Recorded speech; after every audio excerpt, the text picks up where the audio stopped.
Hey friends, welcome back to my channel.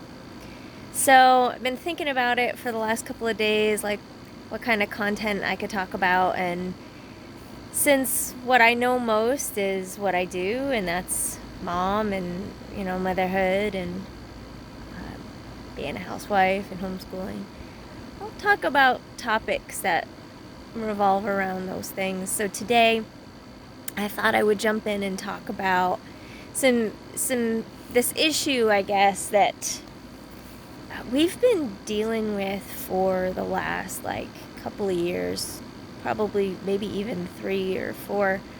I've lost count. That's fun, right? When you're dealing with a phase that your kid is going through for so long, you've lost count of how long it's been going on. So this issue that we're dealing with is fear. And I suppose that as kids grow up, they all encounter this issue of irrational fear, or just fear in general, whether we consider it to be rational or irrational. Even we as kids probably can remember a time where there were things that we were afraid of, like, maybe we were afraid of the dark, or maybe we were afraid of something being under our bed, or we were afraid of something in the closet, or the shadows on the wall looked like monsters and it scared us. And maybe we watched a movie or read a story or heard about something scary. It happens, we grow up and we encounter these fears, and eventually we grow out of them and they become just a memory, like, oh yeah, I remember when I used to jump off of my bed and I would try to launch myself off the bed so that whatever was under there couldn't grab my ankles and pull me under. And so that was me. I was afraid of the thing under my bed, and I grew out of it, of course. Obviously, I'm not afraid. I know there's nothing under my bed now. Well, I know what's under my bed, but I know it can't grab me, so I'm good. So, my son is 10 and a half. And so right around the time where he was maybe 7-ish, he started to have these fear issues. And it started out pretty basic, like run-of-the-mill childhood fears, fear of the dark, fear of monsters in the closet, whatnot.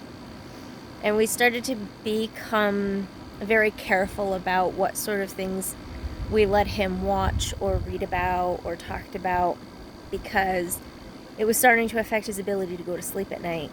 And probably more so than I remember when I was a kid. When I was young, and my parents can attest to that, I went to bed at night. I may have had, my security blanket, right? We may have all had a version of that. Maybe it was a stuffed animal or an actual blanket, or something that just made us feel comfortable and secure and helped us get to sleep at night when something was scaring us or bothering us or upsetting us. And so I had one. And when I would go to bed at night, I would go to bed with it, and I would stay in my bed, in my room. There was no getting up and padding my way down the hall to mom and dad's room, or if they were watching TV on the couch, Mom, Dad, I'm scared. I can't sleep. That didn't happen in my house. I grew up in a time where when parents sent you to bed, you went to bed. Scared? Get over it. I realize not all parents were like that, but to some degree, my generation didn't have the same coddling, hand-holding reaction from our parents. If we were bad, we got a spank on the butt. And what we were told to do, we were expected to obey. So bedtime was no exception. I'd go to bed at night, and if something was scaring me, I wasn't allowed to go crawl into mom and dad's bed or go cry into mom and dad for... What were they going to do? They didn't have a magic pill or a magic cure to erase the fear either. So, and they knew that, but as a kid, I didn't know that. All I knew was if I got out of this bed, I was going to be in trouble, and I wasn't going to like it. So I'm going to stay in the bed, and I'm going to pull the covers up over my head and not look at the shadows on the wall. And if I have to go to the bathroom, launch myself off and make my way to the bathroom and carefully jump back in. And that was how we dealt with fear when I was a kid, or at least my generation, and probably a vast majority of my generation did it that way, because that's how our parents parented. And I think as the generations went on, parents maybe got a little softer. And feel free to disagree with me if you want, but be respectful about it. If you want to post something in the comments, I'd be curious to know how your parents parented and how different you feel like it is now, as we once were kids and we were parented a certain way, and how we approach parenting now that things are different, society is different, culture is different, the world is different, and we parent differently. Do we parent differently because the world is different, or is the world different because we parent differently? Leave your comments in the comment section. Please, just kindness always. If you are rude or you become a bully on my page, I will boot you. We will not be having any of that nonsense. So back to my story about my son. So yes, when he was around 7-ish, he started to develop those fears, and it was affecting how he went to sleep at night. And initially, we kind of just chalked it up to, it's his age, it's a phase. We all went through it. We will, he'll get through it. I had no way of knowing how long it was going to take him to outgrow this phase. So, just kind of keeping my eye on things, like my finger on the pulse of it, if you will. I just kind of saw it get no better. And we're parents of one. He doesn't have siblings. We don't have, other kids that he can room with. So it's just our bedroom on one side of the hall and his bedroom on the other side of the hall. And so when he started to develop these fears, we tried so many things. Y'all, I'm not kidding. The internet searches were exhaustive on how to help him with these fears, because it never failed. He would go to bed at night and something had scared him. Something that it would never have occurred to me could have been scary to a kid, because I'm not a kid, and when I was a kid, either those things didn't exist or they just didn't bother me.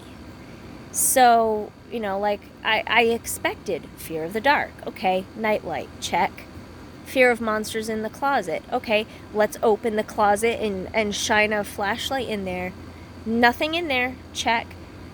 Monsters under the bed, let's take a look. Come down, let's look. Flashlight, nothing under there, check. And, we tried to rule out all of the common childhood fears and figured, okay, it'll take him some time to really grasp it, but eventually he'll understand that there are no monsters anywhere in this house, under beds, in closets, anywhere. And, he slept with a little flashlight under his bed just for security. That, I guess, was his security blanket. There's a flashlight under his pillow. And a Bible, so that if he was really that scared, he could crack open the Bible and just read until he was exhausted. But as time went by, nothing really seemed to work. And the things that he was afraid of started to become irrational. It wasn't just fear of the dark. It wasn't just shadows on the wall. It was sounds. He was hearing sounds, and he thought that they were people trying to break into the house, or they were actually sounds of monsters that he couldn't see, but they were invisible monsters. Or something he would watch on TV that was totally kid appropriate. He would be afraid of the bad guy, or something that was mentioned in the movie that went right over my head. I either missed it or never really considered that to be a potential fear provoker.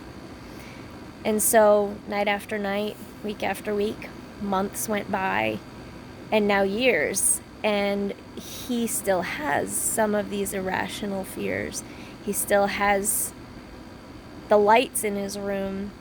We finally had to take the closet door off so he could see into it and be sure there was nothing there. and one night light is directly next to the closet, so he can see in there really well. He also has a reading light on the back of his bed, so he can turn that on, and he now has 2 flashlights. So he is well equipped. He also insists that the dogs sleep on his bed until he goes, falls asleep at night. He no longer seems to be concerned about the potential for monsters under his bed, and he no longer seems to be bothered by shadows on the wall. But for at least 2 years during all of this, the height of it, he had to strategically place each one of us, my husband and myself, in various parts of the house to ensure his safety. So my husband had to be downstairs somewhere, in case somebody broke in. And I had to be upstairs, in case something happened, I could just run across the hall. And Michael would do the protecting downstairs, and I would do the comforting upstairs. And I guess that was his mentality. It was his approach. And this just went on. Like, I got to the point where he's not outgrowing this. This is not getting better. And I'm like I said before, I exhausted internet searches on various remedies, various approaches to really help him with his fear. We have prayed over it. We have tried monster spray, really. And we have tried all kinds of various suggestions, tips, tricks, things that other parents have used with their kids that have worked. Really, y'all, nothing. We're still doing this. And I know he will grow out of it. I know there will come a day where the light will go off, just like with everything else that happens in a kid's life. If they're struggling to read or they're struggling with their mathematic facts, and all of a sudden the light goes off and they just get it. I know that will happen here too. I know eventually it will. I don't know how old he will be. I don't know how long it will take. But I know we've been dealing with it. I guess if I had to put a number on it, probably 3.5 years at least. And I guess the struggle that I have is that he's now getting a little too big for my bed, and there is the occasional night where he wakes up in the middle of the night, struggling to go back to sleep, finds that he's scared of something that he encountered during the night before, the day before. Maybe it was a movie or something on the news that we were having a conversation with over dinner, and he heard it, and something hit him in the brain, and his imagination develops these fears. And he has an incredible imagination where he can dream these things up out of nothing. Like, he can take just one simple suggestion and concoct an entire scenario on his own and scare himself. And I don't know if your kids have imaginations like this, or if they dream up these scenarios, or they play out these crazy what if situations, these crazy hypothetical situations, which to us seem completely ludicrous. Like, babe, that can never happen. Sweetheart, there's no such thing as zombies. There's not going to be an apocalypse. And, stuff like that. Like, we think it's a little bit silly. We think it's a little bit crazy. But our kids are convinced because they have these crazy imaginations where they can dream these things up and they're real to them. And they scare themselves. And I just sit there, I'm like, say what now? Like, how did you come up with that? And he tells the story, and I'm like, oh, that's a great story, honey, but there's no way that could possibly happen because XYZ doesn't exist. They're not real. But to him, it's real. And maybe to your kids, it's real. Leave a comment down below and let me know if that sort of thing happens with your kids. Like, what is their imagination like, and does it do that to them? So anyway, so we're dealing. It's been a long time going. He has a therapist. He's come a long way, especially since we've been in quarantine. He's come a long way because we're always home. And I think that gives him comfort and it makes him feel safe, I guess. But But there is still, the occasional night where he comes padding down the hallway at 3 a.m. because something scared him, or he woke up and he just couldn't get back to sleep because he had a scary thought, or he heard a scary sound and the dog wouldn't stay in his bed. And so he just gives up and he climbs into our bed. Thank God it's a king-size bed, y'all. I'm serious. Like, there's enough room for him now, but if he grows just a little bit more, like another 2 inches, and that's that, there's no way 3 of us are going to fit in that bed. So hopefully he outgrows this before he outgrows the bed. Oh, gosh. But what we do find helps is melatonin. Just one, I think it's 1 milligram, and it's the dissolvable ones that you just put under your tongue and it melts. So he takes that maybe 20-30 minutes before he goes to bed, and he actually goes to sleep so much easier because it helps calm that craziness in his brain, the imagination that is working overtime as he's going to bed now can calm down, settle down, and he is able to go to sleep.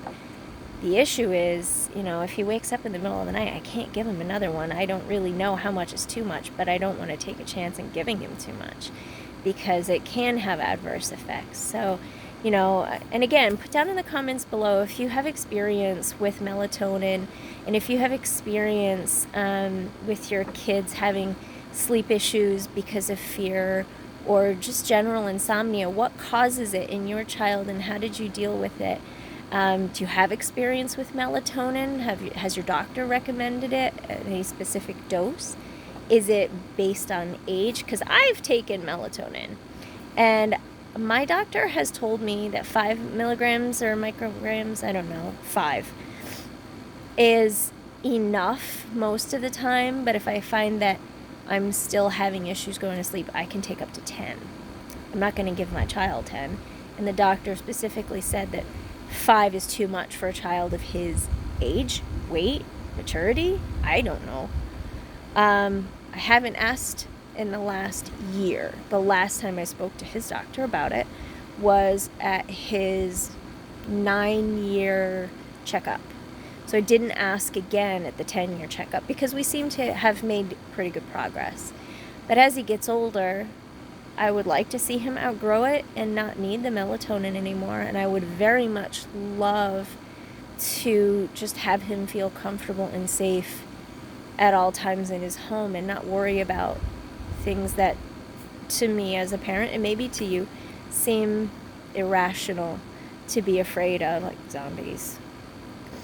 Come on, guys. There's no such thing as zombies. They're about as real as unicorns. Why can't we have unicorns parading through the house and making magical rainbows? Why does that have to be zombies? I would never be upset if he was talking about unicorns and leprechauns. I don't know. But really, I would love to hear your experience. I would love to hear what worked for you. What was your circumstance, and how did you deal with it, and how long did it take?